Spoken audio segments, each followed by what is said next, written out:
l'émission Parole de femmes. Nous parlons des préjugés à propos de la vie chrétienne et du chrétien depuis le début de cette semaine.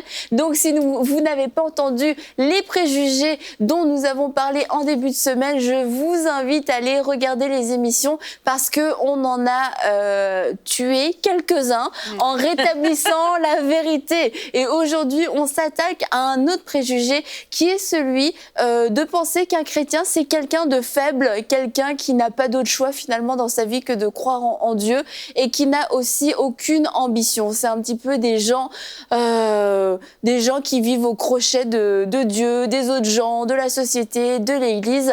Et nous allons voir encore une fois que c'est faux. Et moi, pour la petite histoire, lorsque j'ai découvert le Seigneur, j'ai découvert aussi des gens. Et c'est vrai, je dois le dire, que je trouvais qu'il y avait beaucoup de gens qui avaient des problèmes. Et les gens s'appelaient frères en Christ, sœurs en Christ.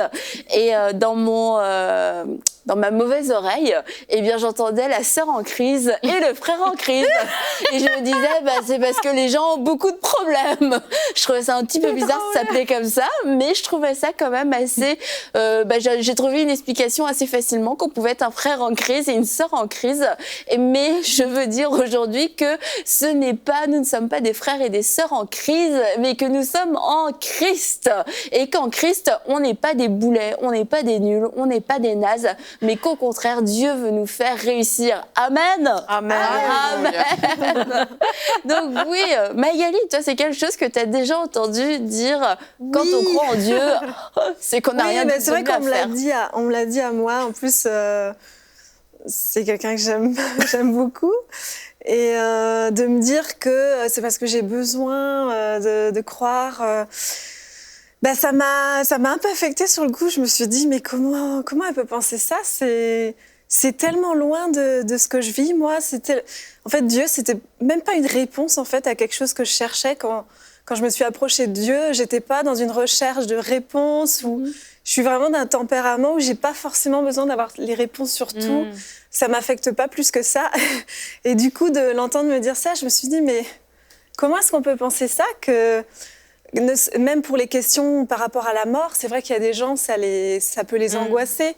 Mais moi, quand j'ai rencontré Dieu, j'avais pas du tout ces préoccupations-là. Voilà, ça m'est tombé dessus, ça m'a séduite et voilà. Et depuis, c'est vrai que j'aime Dieu et que c'était pas du tout une réponse à un manque, à une faiblesse. Pas en crise d'identité et tout ça. Non, vraiment pas. Ça m'est tombé dessus comme ça et voilà, j'ai adopté. Mais et quand on me dit ça, je me dis, d'une part, c'est quand même mal me connaître. Et puis ensuite, c'est dommage de penser C'est vrai. Mais c'est dommage de penser ça, en fait, des chrétiens, parce que c'est loin d'être ça, je trouve. Souvent, les gens disent, toi, tu as besoin de Jésus parce que tu as besoin d'une béquille. C'est ça. Et moi, j'aime dire, Jésus, c'est pas ma béquille. Jésus, c'est mon ascenseur. Oh!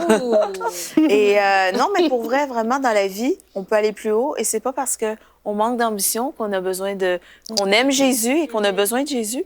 Je pense qu'on a tous été créés comme avec c'est comme une pièce de casse-tête, une pièce de puzzle. Puzzle. Excuse-moi. C'est parce que chez nous, on dit un casse-tête. C'est un puzzle. Un puzzle.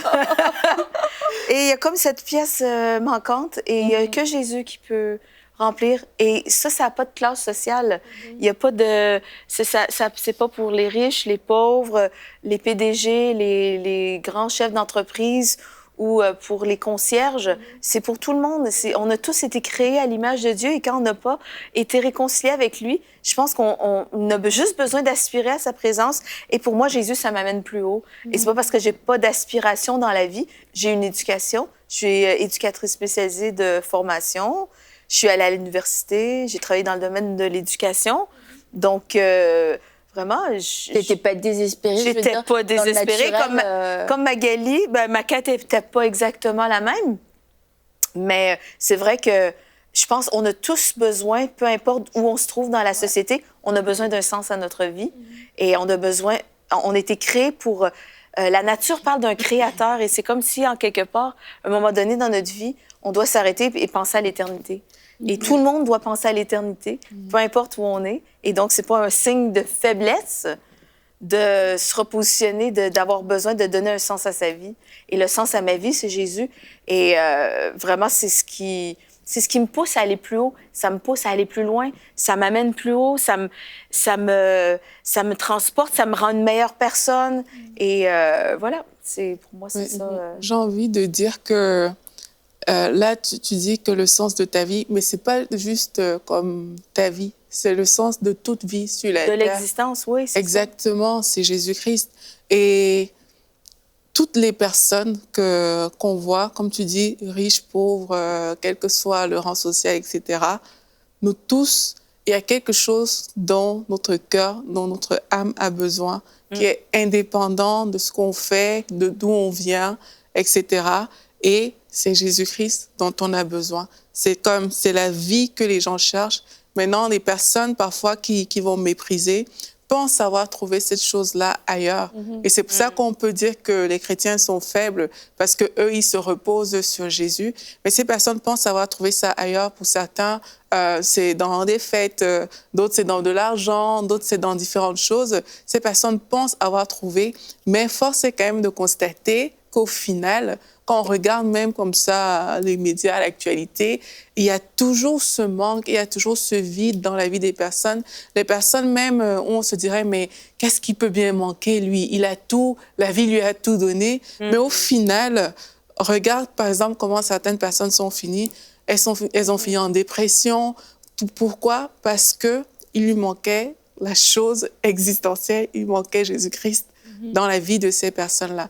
Donc, être chrétien qui dépend de Jésus, c'est pas une faiblesse, c'est une force. Parce que tout ce dont on a besoin, ce après quoi les gens se réveillent chaque matin et courent, pensant que c'est ça qui va leur donner la vie, ben, c'est ça, en fait, ça ne fonctionne pas, en fait, dans tous les cas. Et c'est quand on tient notre force dans Jésus qui nous fait justement ne plus courir derrière les choses, mais qui, à cause de lui-même, les choses viennent plutôt à nous. Mais là, on est plus fort dans tous les cas. On n'est pas la personne faible dans cette position-là. On est plutôt la personne qui est forte. Et comme tu dis, c'est en fait, on a tous une recherche de quelque chose, une poursuite de quelque chose, parce que la vie telle qu'elle n'arrive pas à nous nourrir pleinement. Et peut-être qu'on ne met pas de mots sur cette quête, mais la manière dont on va vivre, la manière dont on gère nos priorités montre qu'on a besoin de quelque chose de plus que de juste se lever, de manger, d'aller au travail. On a besoin quelquefois de faire du sport, d'avoir des amis, d'avoir de l'argent, de voyager, de faire toutes ces choses-là. Mais c'est sûr qu'on ne le formule pas de la même façon. C'est cette chose qui me nourrit, c'est cette chose qui me fait vivre. Mais comme tu as dit, au final, ces choses n'arrive pas à nous nourrir de façon constante et durable et profondément. C'est une petite goutte, mais elle est vite aspirée. Et c'est certain qu'on ne rencontre pas tous Jésus de la même façon. Et il y a des témoignages qui sont absolument merveilleux. Mais il y a des gens qui rencontrent Jésus, c'était un temps littéralement de vie ou de mort à ce moment-là, parce qu'il y avait un diagnostic. Ils étaient morts même. Ils étaient morts, ils ont vécu des résurrections. D'autres, c'était des maladies. Et du coup, au lieu de mourir, ils ont été guéris miraculeusement, délivrés de la drogue et tout ça. Et quand bien même on dirait, oui, mais ces personnes avaient besoin de vivre un miracle, on pourrait dire, c'est merveilleux qu'elles aient vécu un miracle. Leur destin était de mourir l'heure suivante ou alors de finir mort seule d'une overdose, et leur vie a été complètement transformée et changée. Cette personne, comme Magali a pu dire, Magali pouvait vivre sans certaines réponses, mais Dieu s'est imposé à elle. Ça veut dire que Dieu est tellement fort, tellement puissant, tellement grand, qu'on peut même d'un seul coup avoir envie de lui, comprendre qu'on a besoin de lui alors qu'on se sentait satisfaite. Ça veut dire que Dieu surpasse tous nos besoins, nos envies, nos réflexions, nos pensées, notre classe sociale, notre salaire et tout ça. Donc, moi, je suis d'accord avec nous, les filles. Un chrétien n'est pas un faible qui a besoin d'une béquille, mais qui revient à la source. Et puis, pour certains aussi, on l'a déjà entendu, il y en a qui deviennent pasteurs ou qui ouvrent une église, c'est une question de facilité, comme ça, tu fais pas d'études et puis tu vis au crochet des dons des autres. Et c'est des choses qu'on a déjà entendues, malheureusement. Oui, vraiment. Dans certains pays où est-ce que, on en parlait un peu en France, peut-être c'est un peu plus compliqué pour ouvrir une église, mais dans d'autres pays, c'est beaucoup plus facile. Et des fois, tu vas voir que quand tu vas dans le ministère, les gens, la perception, c'est vraiment que, il prend la voie de la facilité. Parce que là, il va dans l'église, les gens vont pouvoir s'occuper de lui, ou bien il aura l'honneur des gens, il n'a pas besoin d'étudier ou de travailler. Mais il y a un effort dans le service pour Dieu. On le sait, nous sommes dans le service pour Dieu, il y a un effort. Dans le vrai service pour Dieu, il y a un effort, il y a vraiment un travail constant qui se fait. Et ça, c'est une fausse perception aussi et un dénigrement du ministère que de penser qu'être dans le ministère, c'est choisir la voie de la facilité. Être dans le ministère, c'est manquer d'ambition. Être dans le ministère, c'est être faible et puis de vouloir vivre... C'est parce que tu ne pouvais rien faire de mieux dans la vie. Voilà, exactement. Ouais. Tu ne pouvais rien faire d'autre, donc tu as fini pasteur. Et ça, c'est vraiment un gros préjugé qui pèse sur le ministère à ce niveau-là. Mais il y a beaucoup de pasteurs que moi je connais qui ont justement laissé des gros postes de responsabilité qui leur faisaient gagner beaucoup d'argent et qui ont vraiment choisi de le délaisser en fait, mais pour poursuivre le ministère parce qu'ils avaient tout simplement un cœur pour Dieu. Et c'est même plus certain, je pense à un notamment, son entreprise l'a réclamé comme c'était un pion dans son entreprise, mais son cœur battait pour les choses de Dieu. Donc, on ne peut pas dire que c'est quelqu'un qui manquait d'ambition ou alors que son avenir était comme bloqué, fermé, parce que toutes les opportunités étaient devant, en fait, devant le pasteur auquel je pense notamment. Mais trop souvent, les gens se nourrissent de ce mensonge-là. Mais quand on va chercher même plus loin, quand on regarde ce que les pasteurs ont dû laisser derrière eux, les choses qu'ils ont abandonnées, mais ça pèse souvent très lourd. Pour certains, ça a été des décisions difficiles de le faire, mais à cause du cœur qu'ils avaient pour Dieu, parce que Dieu s'est imposé à eux, comme on a dit. Ils ont eu cet amour pour le Seigneur. Ils ont dit, mais à quoi bon? C'est lui que je cherche, c'est lui qui peut combler ma vie, et puis je vais dans cette direction-là. Donc, c'est pas comme un manque d'ambition ou je sais pas. Une voie de garage. Ou voilà, comme une issue de secours. Non, c'est vraiment parce que, en tout cas, notre ambition, c'est Christ. J'attendais que tu le dises. Je ne sais pas quelle est la plus grande ambition que quelqu'un peut avoir sur cette terre, si ce n'est pas de connecter, de rencontrer Jésus-Christ chaque jour. Moi, il y a, avant de donner ma vie au Seigneur, je pense que je l'ai déjà dit, moi, je rêvais de devenir je choisissais mes études parce que voilà, je veux devenir telle femme, etc. Mais tout ça, je me dis, qu'est-ce qu'il y a de mieux dans la vie vraiment que d'être connecté à Christ, que de vivre avec Christ? C'est sûr. Si tu n'as pas goûté, tu ne peux pas le comprendre. Et beaucoup de personnes qui ont justement ces préjugés, c'est des personnes qui n'ont pas goûté.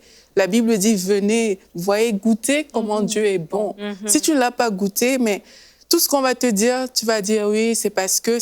Tu vas penser qu'il y a une autre raison que Christ lui-même, qui est la raison pour laquelle nous vivons, en fait. Mais c'est juste dire aux personnes qui nous écoutent aujourd'hui, venez vous-même goûter, voyez comment Jésus est bon.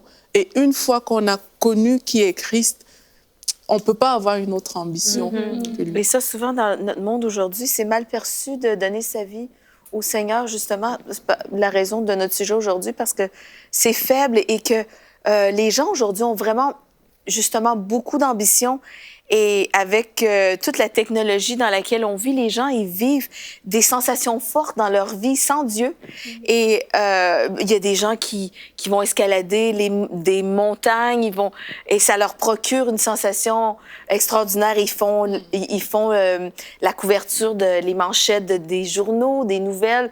Il y en a qui font le tour du monde. Il y en a qui sont extrêmement riches, mais pas nécessairement pour Dieu. Il y en a qui sont très influents, mais qui se retrouvent malgré toutes ces choses-là que le monde dise ça peut les remplir, c'est momentané. Après une fois que tu as fait le tour du monde dans ta chaloupe, une fois que tu as escaladé tous les mondes de la Terre, parce que tu pensais que ça te donnait un rush d'adrénaline, ça te faisait monter l'adrénaline et que c'est ça pour toi, en ce moment, qui te remplit, qui te rend heureux, qui te procure la paix, ben quand tu vas avoir fini de tout faire ces choses, ben tous ces gens-là, ils ont tous un dénominateur commun. Après un certain temps, ils se disent tous, mais j'ai pas trouvé le bonheur, j'ai pas trouvé ma raison de vivre. Oui, j'ai de l'ambition, mais j'ai quand même... C'est comme si je suis dans une voie sans issue. Et c'est ça, comme tu dis, Aurélie, voyez goûter combien l'Éternel est bon, combien Dieu est bon. Quand tu goûtes combien Dieu est bon, je connais des gens qui avaient beaucoup de richesses, qui appartenaient à une religion en particulier, et que quand ils ont rencontré le Seigneur Jésus, leur vie était remplie, transformée. Ils ont tout délaissé pour suivre Dieu. Et aujourd'hui, qu'est-ce que Dieu fait? C'est qu'il est en train de redonner ces choses-là, mais dans le royaume de Dieu. Et ces gens-là deviennent prospères pour, comme on a parlé hier, pour financer le royaume. Et donc, quand on abandonne tout pour servir Dieu, on n'a rien perdu, on a tout gagné. Et c'est ce que les gens comprennent pas. Quand tu n'as pas goûté à la bonté de Dieu, tu penses que on pense qu'on va vers Dieu parce qu'on est faible puis il nous manquait quelque chose. Oui, peut-être, mais c'est juste Dieu qui peut combler ça. Le monde, la drogue, l'alcool, tous les médicaments, toutes ces choses-là, il n'y a rien qui peut combler la présence de Dieu et la paix. À la fois, il faut vraiment être prêt à renoncer à tout quand Dieu nous le demande. Et on doit être tout le temps dans cette disposition à être prêt à tout donner, à tout renoncer. S'il faut que je laisse ma maison, s'il faut que je laisse tout mon argent, mon entreprise, etc., que ce soit pour servir dans le ministère ou autre, être prêt à le faire. Mais aussi, comme on l'a dit, c'était hier qu'on a parlé de ça, Dieu veut aussi utiliser des gens pour réussir, pour briller dans la société, pour influencer la société et pour faire des choses innovantes ou des choses qui vont complètement transformer leur ville et tout. Tu parlais hier de construire un hôpital. C'est sûr, chrétien, pas chrétien, on se dit ça c'est génial comme initiative.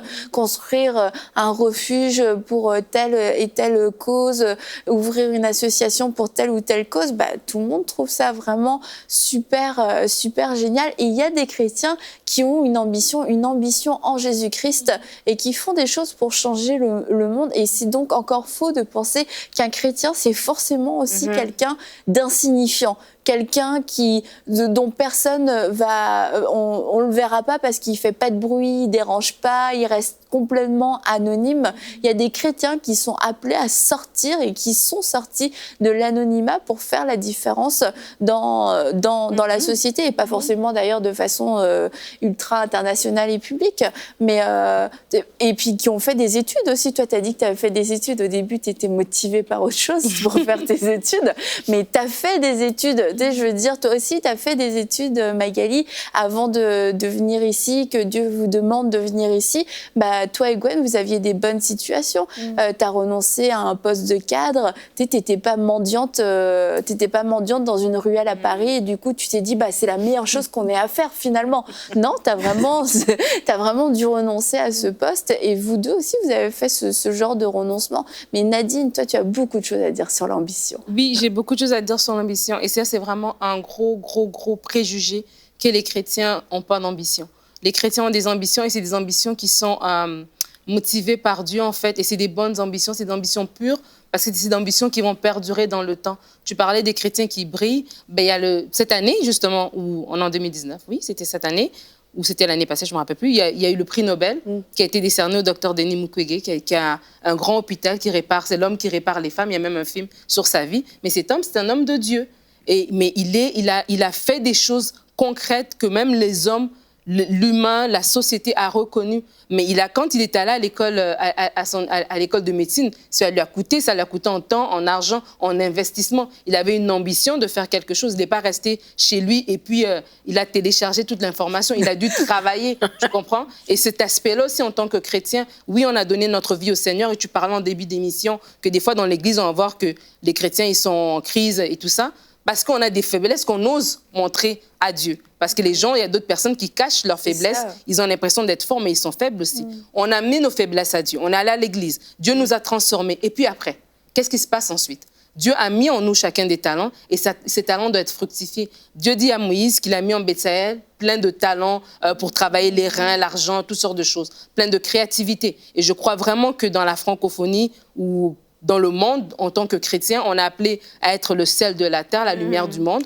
On a des talents, ces talents doivent être fructifiés. On doit aller à l'école ou aller dans une école de métier. Peu importe, développer ce qu'on a et le développer pour Dieu. Et le développer pour Dieu, ce n'est pas nécessairement d'être au ministère. Tu vois, nous, on a renoncé à nos carrières pour venir à EMCI, mais c'était l'appel de Dieu pour notre vie. Mais peut-être si, mettons, Dieu ne m'avait pas appelé à être EMCI, il m'avait appelé à rester dans mon domaine, ben, j'aurais brillé quand même pour le Seigneur, tu vois. Et quand bien j'aurais monté avec Dieu et j'aurais fait briller les valeurs du royaume autour de moi, dans mon entreprise, dans la structure dans laquelle j'étais, et puis partir des projets qui vont glorifier Dieu.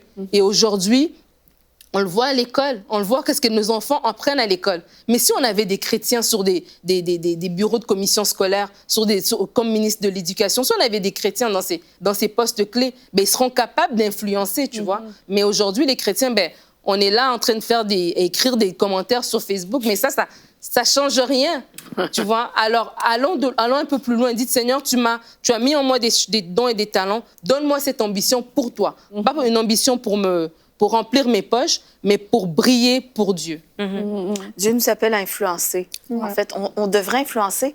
Et je pense que ce qui a causé le stigma du chrétien qui n'a pas d'ambition, c'est parce que les chrétiens ont pensé qu'ils devaient demeurer dans l'Église et parce que c'était péché de sortir à l'extérieur et de côtoyer des gens qui ne connaissent pas Dieu et de s'impliquer dans des milieux non chrétiens. Et ça, c'est faux parce que, comme tu dis, on est appelé à être le sel de la terre, on doit briller. À quoi ça donne d'allumer une lampe si on la cache sous la table? Donc, ça donne absolument rien. Et je pense vraiment que dans les temps où nous sommes, on a vraiment besoin de briller partout où on peut, dans le monde des affaires, dans le monde de la mode, dans la politique, dans l'éducation, dans le monde de la santé. Et vraiment, les chrétiens, dans les années passées, se sont retirés de ces milieux-là. Et il y a beaucoup de choses qui ne sont pas selon le cœur de Dieu qui se sont passées. Et je crois que c'est vraiment l'heure pour les chrétiens de se lever et d'aller briller dans ces milieux-là. Et moi, j'ai le privilège de côtoyer des hommes et des femmes de Dieu qui brillent vraiment dans le monde de la politique, dans le monde des affaires, qui se promènent à travers le monde, qui rencontrent des dirigeants de toutes sortes. Et ces gens-là font vraiment une différence dans leur génération. Et c'est ce à quoi on est appelé. Et oui, la Bible est très inspirante par rapport à ça, parce que je vois de nombreux hommes et femmes de Dieu qui ont fait la différence dans leur génération, qui ont eu l'oreille aussi des rois.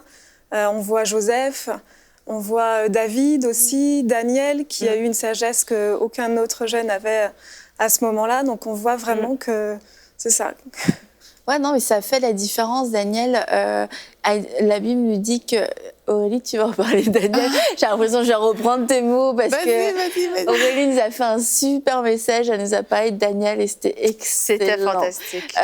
Mais c'est vrai que Daniel avait une intelligence, une sagesse qui surpassait celle des autres jeunes gens. Et c'était pas un péché. C'était pas parce qu'il était orgueilleux, c'est pas parce qu'il se la racontait, qu'il se la pétait. Ça venait de Dieu. C'était un don que Dieu lui a donné. Moi, je prie pour ma fille, je prie pour les enfants de mon entourage qu'ils aient une sagesse supérieure à toute sagesse humaine, à toute sagesse des gens de leur génération, que leur sagesse, leur intelligence soit supérieure, parce que on est appelé à recevoir cette sagesse et cette intelligence pour résoudre des problèmes, pour résoudre des choses compliquées, pour avoir une réponse là où la connaissance, l'éducation n'a pas encore eu de connaissances, mais d'avoir des connaissances par révélation. Et en fait, de vouloir rester tout petit, insignifiant et tout ça, encore une fois, c'est une petite pensée parce qu'il y a tellement de choses à accomplir. Et tu parlais de l'éternité tout à l'heure, Mathilde. La Bible nous dit que dans chaque homme a la pensée de l'éternité. Et en fait, la plus grande ambition qu'on peut avoir, c'est cette pensée de l'éternité. Et finalement, pour moi, un chrétien, c'est quelqu'un qui est très ambitieux parce que c'est quelqu'un qui voit plus loin que cette vie. C'est quelqu'un qui voit dans l'éternité, qui voit au-delà de sa mort physique. Donc c'est la personne la plus ambitieuse, c'est la personne qui a compris ok, bah là, je peux pas tout mettre mes billes ici dans cette vie parce qu'il va rien me rester par la suite, et de dire je veux tout vivre dans cette vie, vivre cette vie comme je le veux, ni sans Dieu, sans rien, etc. Tu manques d'ambition parce qu'il y a une éternité derrière, et là tu vas la manquer, ton éternité. Et c'est pour ça les chrétiens sont les gens les plus ambitieux de la planète, parce qu'ils ont compris que la vie allait beaucoup plus loin que ce qu'on nous a dit, la mort physique. Non, il y a toute une éternité après. Amen. Mais Paul a dit qu'il regarde toutes ces choses vraiment comme de la boue. Et c'est ça, en fait. Il n'y a rien qui vaut plus que la perspective de l'éternité. On ne peut pas l'acheter avec de l'argent. Il n'y a rien qui vaut ça, en fait. Et quel que soit le style de vie que quelqu'un a pu vivre sur cette terre, mais s'il ne va pas dans l'éternité, ça n'aura servi à rien. Et cette personne n'aura pas été ambitieuse, finalement. Donc, replaçons les choses au bon endroit, parce que dans le monde, on veut même nous faire penser que les grandes ambitions, c'est d'occuper tel poste de responsabilité. Les postes de responsabilité, c'est bien. Mais si on n'a pas si on a les postes de responsabilité sans avoir Jésus-Christ, ça ne sert à rien. Pareil, si on a Jésus-Christ et qu'on n'est pas prêt à démontrer Jésus-Christ, à faire ce pourquoi il nous a appelés, à aller dans les sphères dans lesquelles il nous appelle, ça ne sert à rien non plus. Donc, rééquilibrons le tout au final. Et si je suis chrétien, Dieu ne m'a pas, je sais pas, je suis pas le pasteur de l'église, je vais pas passer 24 heures par jour à prier et tout. Moi, Dieu m'a peut-être appelé à travailler. Je dois exceller dans le domaine dans lequel Dieu m'a appelé. Partout où Dieu nous a placés, on doit exceller. Et ça ne prend même pas d'être PDG. Là où on est aujourd'hui, avec les dons, avec les talents que Dieu nous a donnés dans notre sphère, on peut déjà faire la différence. Et c'est la mentalité qu'on doit avoir, en fait, pour tout simplement mettre Christ en avant. Parce que c'est lui qu'on poursuit, c'est lui qu'on veut qu'il paraisse dans notre vie. C'est lui notre ambition. Mais lorsque Christ est notre ambition est sanctifiée, elle est placée au bon endroit, elle a les bons objectifs et les bonnes priorités. Et comme on a parlé de la joie, autant quelquefois on riait pour les mauvaises choses, autant on pouvait avoir des ambitions futiles et de convoitises, et on a eu peur de réussir, on a eu peur du succès, on a eu peur de monter dans les échelons. Mais aujourd'hui, je veux vraiment vous dire, c'est le plan de Dieu pour votre vie, c'est que vous puissiez briller là où vous êtes, que votre ambition soit Christ et que Christ soit glorifié, que vous soyez dans un milieu séculier, que vous soyez appelé au ministère, parce que lorsque notre ambition est Christ, cette ambition est sanctifiée, et cette ambition va nous pousser à l'excellence pour tout le temps le magnifier plus, pour le glorifier, pour lui rendre toute la gloire, pour lui rendre honneur, pour que cette ambition soit juste. Donc n'ayez pas peur de la réussite selon Dieu, n'ayez pas peur de briller, n'ayez pas peur d'être excellent, n'ayez pas peur d'être le meilleur avec Jésus-Christ. Et on se retrouve demain pour une prochaine émission de Paroles de Femmes.